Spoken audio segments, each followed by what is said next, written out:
Welcome to my channel Ambika वाले।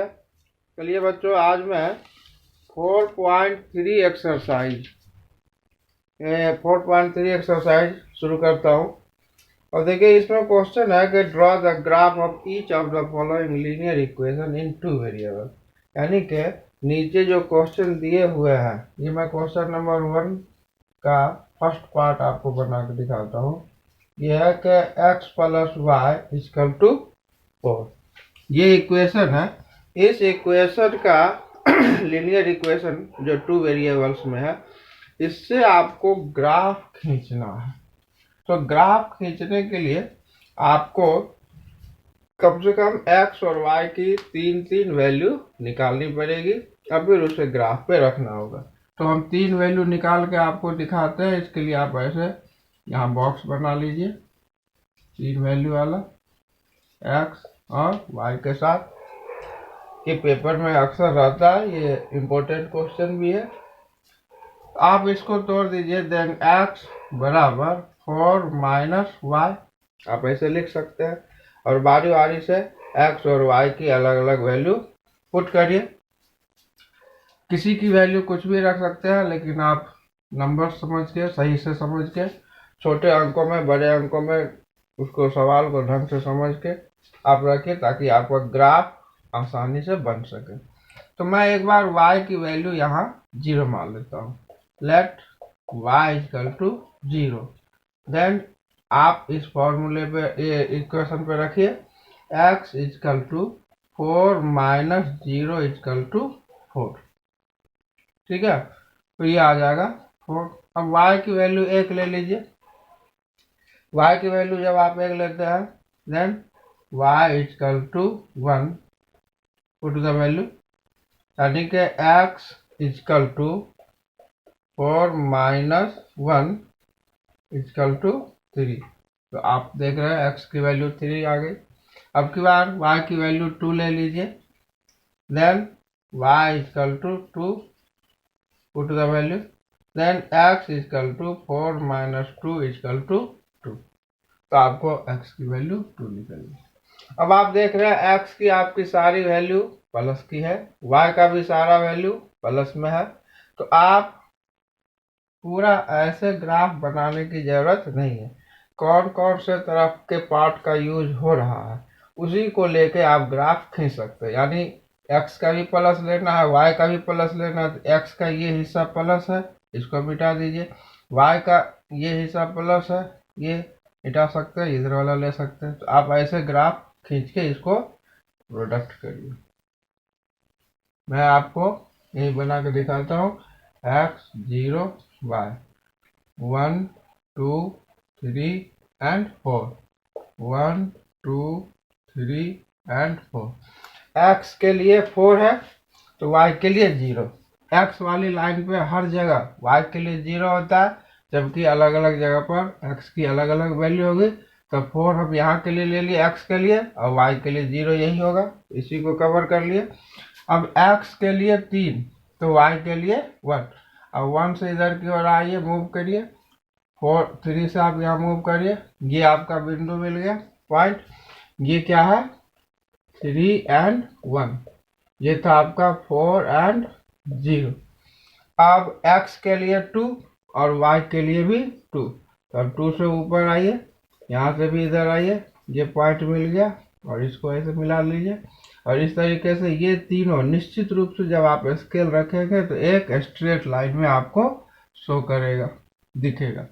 और इस तरीके से ये आपका इक्वेशन जो x plus y equal to 4 था, इसका ग्राफ कंप्लीट हो जाए। चलिए, क्वेश्चन नंबर 2 कह रहा है कि give the equation of two linear passing through 2 and 14। यानी कि आप इक्वेशन दीजिए वो टू लीनियर वाला, जो इस वैल्यू को से पास हो रहा होगा, इस वैल्यू से। यानी कि x के लिए 2 और y के लिए 14 हो, ऐसे रिजल्ट वाले इक्वेशन आपको देने हैं। और how many more such line are there and why. और यहाँ से इस बिंदु से होकर कितनी लाइनें जा सकती है, ऐसा भी आपको बताना है, कितनी लाइनें जा सकती है और क्यों। तो सबसे आसान तरीका है कि आप इन दोनों को जोड़ के x प्लस वाई के साथ रख दीजिए, तो आसानी से एक इक्वेशन आसानी से आपको बन जाता है। तो आप लिख सकते हैं x plus y equal to 16। अब इस इक्वेशन में आप x के लिए यदि 2 रखते हैं तो निश्चित रूप से y के लिए 14 निकल के आ जाता है, और इसको वो ये इक्वेशन फॉलो करने लगता है। इससे जब आप ग्राफ खींचेंगे जो लाइन आपको मिलेगी, इसी तरीके से और भी इक्वेशन बनाए जा सकते हैं, जो आप कुछ भी बना सकते हैं। जैसे मैंने एक ले लिया 7x plus y equal to 28। मैं ऐसा इक्वेशन ले लेता हूँ। अब इसमें आप x की जगह 2 रख देते हैं तो y की वैल्यू निश्चित रूप से आपको 14 आ जाएगा। ऐसे आप हजारों लाखों करोड़ों इक्वेशन ले सकते हैं। ऐसे मैं एक और इक्वेशन लिखूं 7x plus y equal to 0। तो आप देख रहे हैं कि इन दोनों क्वाड्रेंट को फॉलो करने के लिए आप एक नहीं हजारों इक्वेशन ले सकते हैं। तब आप कह सकते हैं कि there are infinity number of lines through 2,14, यानी कि इन दोनों पॉइंटों से आप हजारों लाखों इक्वेशन बनाया जा सकता है। यही आपका जवाब है। अब हम चलते हैं क्वेश्चन नंबर 4 पे। क्वेश्चन नंबर 4 है कि the taxi fare in a city as follow. For the first kilometre the fare is ₹8। कह रहा कि किसी शहर की जो फेयर कॉस्ट है टैक्सी का वो इस तरीके से है, और वो ये है कि फर्स्ट किलोमीटर का आपको ₹8 देना पड़ेगा। जैसा कि आपने पिछले किसी चैप्टर में देखा था, फेयर कॉस्ट से रिलेटेड इक्वेशन वहाँ पे बनाना था। तो यहाँ है कि 1 किलोमीटर जो कि फिक्स डिस्टेंस है और उसका चार्ज है ₹8, ठीक है। For the subsequent distance it is ₹5 पर किलोमीटर। और उसके आगे यानी 1 किलोमीटर से और आगे आप कभी जाते हैं तो आपको पर किलोमीटर ₹5 के अकॉर्डिंग पे करना पड़ेगा। अब क्वेश्चन है कि taking the distance cover as x kilometre. आप यदि total x kilometre distance cover किए हैं और टोटल रुपीज आपने y पे किया है, तो इन दोनों बातों को आप एक लीनियर इक्वेशन इन 2 वेरिएबल में रखिए और फिर साथ में ग्राफ भी खींचिए। तो आप को 2 चीजें मालूम है। पहले 1 किलोमीटर का ₹8 और आगे के जितने भी किलोमीटर हैं उसका ₹5 पर किलोमीटर। तो और ये चीज आप एक इक्वेशन में रखेंगे। आप रखेंगे taxi fare for the first kilometre. Taxi fare for the first kilometre is ₹8 लगता है, और taxi fare for the subsequent kilometre यानी आगे के किलोमीटर के लिए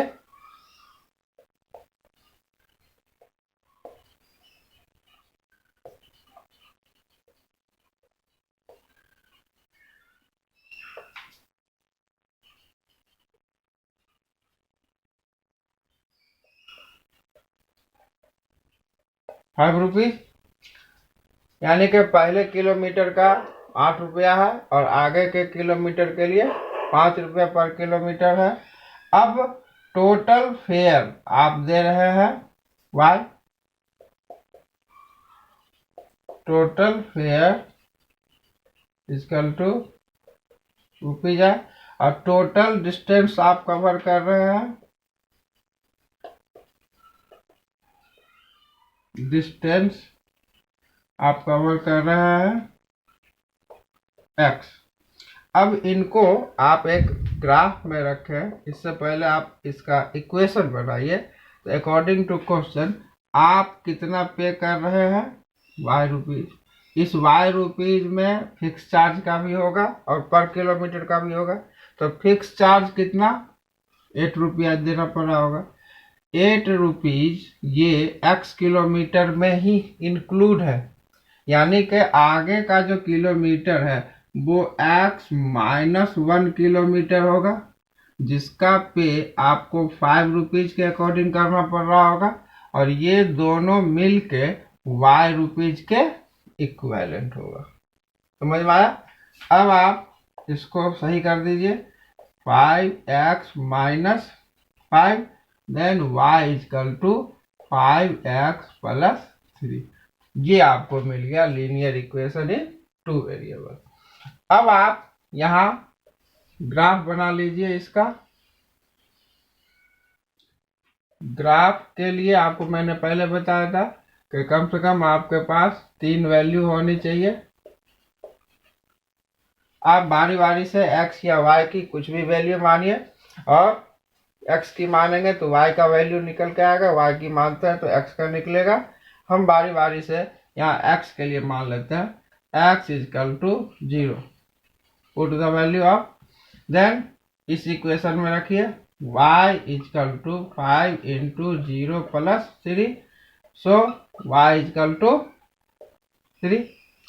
अब मैं x के लिए 1 मान लूँ, x equal to 1, put the value, then y equal to 5 into 1 plus 3 equal to 8, ये 8 आ गया। अब x के लिए आप एक बार 2 मान लीजिए, then x equal to 2, put the value of, then y equal to 5 into 2 plus 3 equal to 13।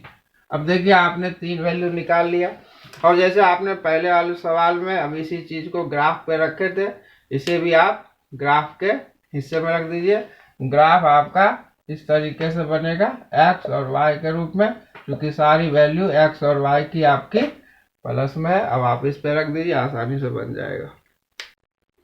अब हम चलते हैं क्वेश्चन नंबर 6 पे। क्वेश्चन नंबर 6 है कि if the work done by a body on application of a constant force is directly proportional to the distance traveled by the body. Express this in the form of an equation in 2 variables and draw the graph of same by taking the constant force as 5 units. Also read from the graph the work done when the distance traveled by body 2 units and 0 units. Question कह रहा है कि किसी body के द्वारा काम किया जा रहा है और उस पर एक कांस्टेंट फोर्स लग रहा है। क्या है? कांस्टेंट फोर्स लगाया जा रहा है।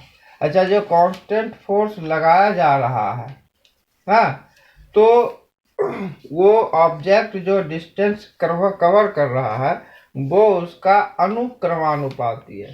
देखिए ये जो टॉपिक है ये साइंस के वर्क एंड एनर्जी चैप्टर से रिलेटेड है। यानी कि आप जब वो चैप्टर पढ़ेंगे या पढ़े होंगे, आपने देखा होगा कि आप फोर्स जिस अकॉर्डिंग आप कम या ज़्यादा करते हैं, ऑब्जेक्ट उसी के अकॉर्डिंग कम या ज़्यादा डिस्टेंस कवर करती है। तो ये उसी से रिलेटेड है। अब क्वेश्चन कह रहा है कि जो कांस्टेंट फोर्स है वो सपोज 5 यूनिट यूज कर रहे हैं, तो आप पहले तो ये काम करिए कि इससे एक ग्राफ खींचिए। दूसरा, आप इसके 2 यूनिट और 0 यूनिट पर क्या वर्क होगा, वर्क कितना होगा, ये भी आपको बताना है।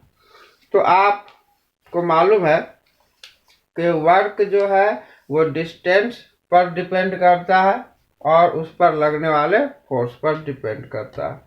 तो सबसे पहले आप ये मान लीजिए कि वो ऑब्जेक्ट जो है x डिस्टेंस कवर कर रहा है और उस पर जो वर्क है वो y हो रहा है। तो आप लिखिए let the distance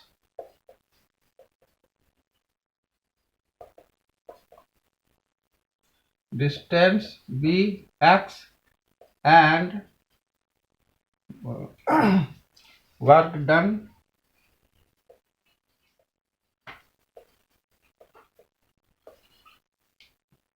B y. आप मान लीजिए, माना कि तय की गई दूरी x है तथा किया गया काम y। तो इन दोनों के अकॉर्डिंग जब आप फॉर्मूला लगाते हैं तो क्या फॉर्मूला बनता है कि कितना वर्क हो रहा है, ये वर्क डिस्टेंस और उस फोर्स के मल्टीपल के इक्विवेलेंट होता है। तो आप फोर्स कितना लगा रहे हैं, फोर्स आप लगा रहे हैं, काम कितना हो रहा है, तो काम हो रहा है वाई। तो वाई वर्क होने के लिए आपने कितना फोर्स लगाया, 5 यूनिट, और उस पर डिस्टेंस कितना कवर हो रहा है, तो डिस्टेंस कवर हो रहा है x किलोमीटर। यानी वाई वर्क होने के लिए 5 यूनिट का फोर्स लगा रहे हैं और x डिस्टेंस कवर कर रहे हैं। ये हो गया आपका इक्वेशन। अब पहले तो इस इक्वेशन से आप ग्राफ खींचिए और फिर बाकी के दोनों सवाल का जवाब दीजिए। तो देखिए, आप बाकी के दोनों सवाल का जवाब भी आप इसी में एक साथ निकाल सकते हैं। ठीक है, तो हम x और y को, जो कि ग्राफ का जो मूल रूप है, उसके अकॉर्डिंग किसी एक को x पे दूसरे को y पे रखेंगे वर्क और उसको, और इस तरीके से आप एक बार x की वैल्यू 0 मान लीजिए, 0, then put the value of x बराबर 0। तो यहाँ पर आप 0 रख देंगे, then y equal to 5 into 0 equal to 0, work भी 0 हो जाएगा। अच्छा, एक बार आप 2 यूनिट मान लीजिए, या 1 यूनिट मानिए पहले, फिर 2 यूनिट मानिए। तो x put the value of x equal to 1, so y equal to 5 into 1 equal to 5, ये 5 हो जाएगा। अब x की वैल्यू एक बार 2 रख दीजिए, तो क्या हो जाएगा,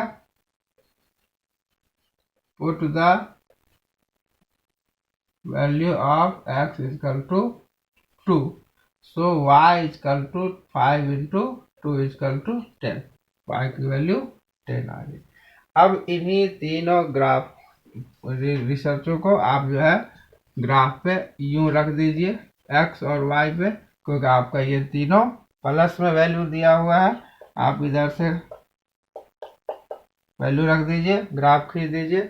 इसके अलावा बाकी के जो 2 क्वेश्चन है 2 यूनिट, आप उसको यहीं से बता सकते हैं कि भाई जब x डिस्टेंस कवर, x जो है वो 0 डिस्टेंस कवर होता है, तो उस पर किया गया जो काम है वो 0 होगा, लेकिन यदि डिस्टेंस 2 है तो उस पर किया गया काम जो है वो 10 है।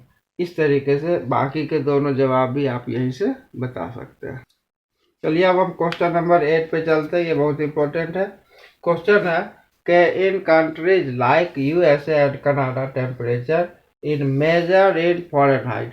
क्वेश्चन कह रहा है कि अमेरिका और कनाडा जैसे देशों में जो टेम्परेचर है वो फॉरेनहाइट में मापा जाता है, जबकि whereas in the countries like India, India में it is measured in Celsius, जबकि यहाँ पर हिंदुस्तान में डिग्री सेल्सियस में हम इसे काउंट करते हैं, मापते हैं। तो क्वेश्चन कह रहा है कि हम आपको एक फॉरेनहाइट को डिग्री सेल्सियस या डिग्री सेल्सियस को फॉरेनहाइट में कन्वर्ट करने के लिए हम आपको एक लीनियर इक्वेशन दे रहे हैं, लीनियर इक्वेशन, और वो लीनियर इक्वेशन है F equal to 9/5 degree Celsius plus में 32। ये फॉरेनहाइट से डिग्री सेल्सियस और डिग्री सेल्सियस से फॉरेनहाइट में बदलने का आपको दिया हुआ है।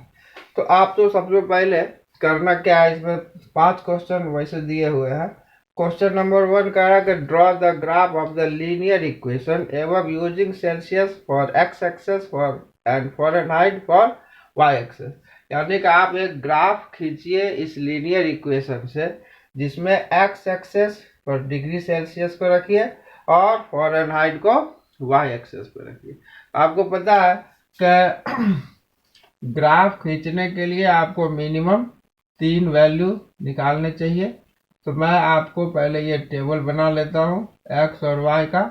x डिग्री सेल्सियस को डोनेट कर रहा है, जबकि y फ़ारेनहाइट को डोनेट कर रहा, और बाकी के भी सवालों का हल मैं यहीं से बता सकूं, इसके लिए हम आपको उसी तरह का वैल्यू लेते हैं। तो सबसे पहले हम डिग्री सेल्सियस की वैल्यू x के रूप में मानेंगे, या फ़ारेनहाइट का भी आप मान सकते हैं, आपकी मर्जी, कुछ भी माना जा सकता है। तो पहले सवालों के लिए हम ग्राफ बना लेते हैं जिसमें हम x की वैल्यू एक बार 0 मान लेते हैं। तो पुट द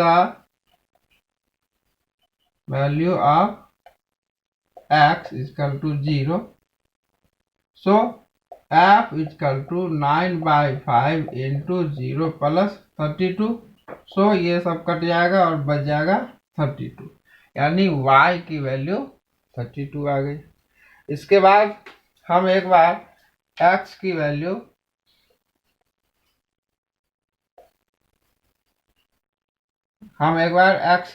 जो है -40 मान लेते हैं।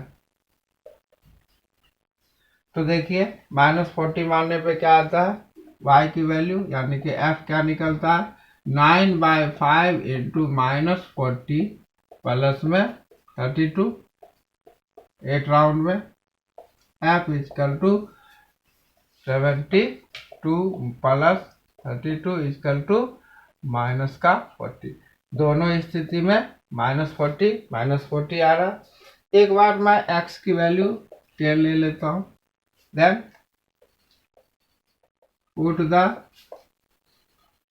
Value of x equal to 10 value रख के जब चलते हैं तो क्या होगा, f equal to 9/5 into 10 plus 32। हमने बताया कि वैल्यू कुछ भी रखने के लिए स्वतंत्र है, तो हमारा हमने सेटिंग के अकॉर्डिंग वैल्यू रखा और उसके हिसाब से बड़े आसानी से आपको नेचुरल नंबर में वैल्यू अगला निकल के आ रहा है। 5 2 जा 10, f equal to 18 plus 32 equal to 50। अब आप x और y की 3 वैल्यू निकाल चुके हैं। अब देखिए इसमें x माइनस में भी है, y माइनस में भी है, x प्लस में भी है, y प्लस में भी है। इसका मतलब है कि आपको x और y की प्लस माइनस सारी वैल्यू चाहिए, यानी कि आपका ग्राफ इस तरीके से होना चाहिए। अब इस पर आप 10-20 के डिफरेंस से 10 का डिफरेंस ले लीजिए, 10 के डिफरेंस के अकॉर्डिंग आप इस पर ग्राफ खींचिए, आपका पहले सवाल का जवाब आ जाएगा। अब इसी का 8 का सेकेंड क्वेश्चन है, कह रहा कि if the temperature is 30 degree Celsius, what is the temperature in Fahrenheit. Question कह रहा कि यदि डिग्री सेल्सियस में टेम्परेचर 30 हो तो फ़ारेनहाइट में क्या होगा। भाई कुछ नहीं होगा, यहाँ पर 30 वैल्यू रख के जो रिजल्ट आएगा बता देंगे। यहाँ पर आप डिग्री सेल्सियस की जगह 30 रखिए, 5 6 जा 30, f equal to 54 plus 32 equal to 86, यानी फ़ारेनहाइट में उसका जो टेम्परेचर है वो 86 डिग्री होगा। इसी तरीके से अब की बार जो क्वेश्चन नंबर 3 है, इसमें कह रहा है कि आप फ़ारेनहाइट इसके लिए 95 डिग्री वैल्यू मानिए, वैसे में डिग्री सेल्सियस क्या होगा। फिर से आप इसकी जगह 95 रख के इन सारी चीज़ों को 1 बाय 1 करके दूसरी तरफ ले जाइए, डिग्री सेल्सियस क्या होगा ये पता चल जाएगा। फिर कह रहा है क्वेश्चन नंबर 4 के if the temperature is 0 degree, यदि टेम्परेचर 0 डिग्री है तो what is the temperature in Fahrenheit. तो फ़ारेनहाइट में क्या होगा, तो अभी आपने 0 डिग्री पर निकाल के देखा था, हमने आपको दिखाया था ग्राफ वाले में 0 डिग्री पर क्या वैल्यू निकलती है वो आपको बता देना है। और 5वां क्वेश्चन है कि if is there a temperature which is numerically the same in the both Fahrenheit and degree Celsius, yes if find it। Question कह रहा है कि टेम्परेचर जो है न्यूमेरिकली फ़ारेनहाइट में और डिग्री सेल्सियस में सेम हो, क्या ऐसा हो सकता है, यदि हाँ तो फाइंड करिए। तो अभी हमने ग्राफ के टेबल में दिखाया था कि डिग्री सेल्सियस को हम -40 माने तो फ़ारेनहाइट में भी -40 आया। तो इससे आपने समझा कि न्यूमेरिकली जो डिग्री सेल्सियस में -40 है वही न्यूमेरिकल फ़ारेनहाइट में भी -40 आ रहा है, यानी कि ऐसा संभव है।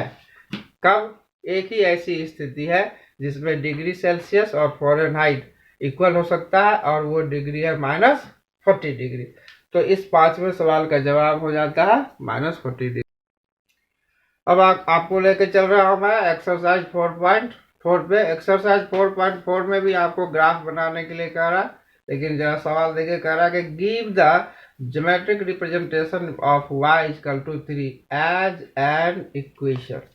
और क्वेश्चन है in one variable, in two variable. Question का कहना यह है कि समीकरण के रूप में y इक्वल टू 3, मतलब एक इक्वेशन है y इक्वल टू 3 दिया हुआ है। आप इसे वन वेरिएबल में ग्राफ पे रखिए और टू वेरिएबल में भी ग्राफ पे रखिए। वन वेरिएबल में ग्राफ पे रखना बहुत आसान है। जैसे मैं y इक्वल टू 3 ले लिया, अब एक मैं नंबर लाइन ले लेता हूँ, इस पे कहीं भी 0 तो इधर में प्लस, इधर में माइनस। आप प्लस माइनस की वैल्यू यहाँ पर शो करिए। आपको y इक्वल टू 3 है, सो 3 पे प्लस की तरफ 3 है, यानी 3 प्लस में आप यहाँ एरो लगा के दिखा दीजिए y equal to 3। It is one variable, ठीक है। अब इसी को आप टू वेरिएबल में आपको रखना हो y बराबर 3, तो टू वेरिएबल में रखने के लिए यदि मैं इस y इक्वल टू 3 के पीछे 0x plus y equal to 3 लिखूं, तो इससे इक्वेशन की वैल्यू पर कोई फर्क नहीं पड़ता है, क्योंकि x के साथ 0 मल्टीप्लाई हो रहा है, तो मल्टीप्लाई होकर ओवरऑल ये 0 हो जाएगा। लेकिन ऐसा लिखने से हमें linear equation in two variable, दो चर वाला समीकरण मिल जाता है, ठीक है। अब यहाँ से हम फिर एक ग्राफ बनाएंगे।